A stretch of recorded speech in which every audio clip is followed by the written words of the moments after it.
আপনি নাকি বলেছেন মদিনায় দোয়া কবুল হয় না, কথাটা কতটুকু সত্য? কথাটা পুরাই মিথ্যা। মদিনায় দোয়া কবুল হয় না এই কথা কোনো কাট্টা ফাসেকও বলতে পারে না। মদিনায় দোয়া কবুল হয় না, এটা তো মানে ভয়ঙ্কর খারাপ কথা, নেগেটিভ কথা, ভুল কথা, এই কথা আমরা বলতে পারি না। কিন্তু আমাদের নামে এটা বাজারে আছে, মার্কেটে আছে, যে আমরা নাকি বলছি মদিনায় দোয়া কবুল হয় না। দেখুন, পরিকল্পিত ভাবে অনেক সময় দেখা যায় যে এই ধরনের একটা কথাকে বিকৃত করে পরিবর্তন করে যার যার সুবিধা অনুযায়ী সেটাকে ব্যবহার করা হয়।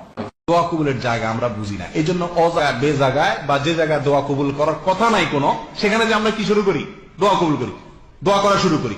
অনেক দোয়ার জায়গা আছে, সেই জায়গাগুলোতে আমরা কি করি না, দোয়া করি না। বেশিরভাগ মানুষকে, ভারত, বাংলাদেশ, পাকিস্তান লোকজনকে দেখবেন মদিনায় যখন যায় নবী আলাইহিস সালামের কবর যখন জিয়ারত করে ওখানে কি শুরু করে দেয়, দোয়া করুন শুরু করে দেয়। কোন হাদিসে তো এরকম বলা হয় নাই যে ওই জায়গায় দোয়া করলে কি হবে, দোয়া কবুল হবে। এটা দোয়ার জায়গা না। দোয়ার যে জায়গাগুলো আছে সেগুলো তো অনেক সময় কি করে না, দোয়া করে না। কিন্তু যেখানে জায়গা নাই সেখানে কি করে, দোয়া করে। এত দোয়া কবুলের জায়গা আপনি পৃথিবীতে আর কোথাও পাবেন না। পৃথিবীর অন্য কোন জায়গায় দোয়া কবুলের এরকম স্পেসিফিক জায়গা বলা হয় নাই। এমনকি মদিনাতেও দোয়া কবুলের স্পেসিফিক কোন জায়গা নেই যে এই জায়গায় দাঁড়ায় দোয়া করলে দোয়া কবুল হয়।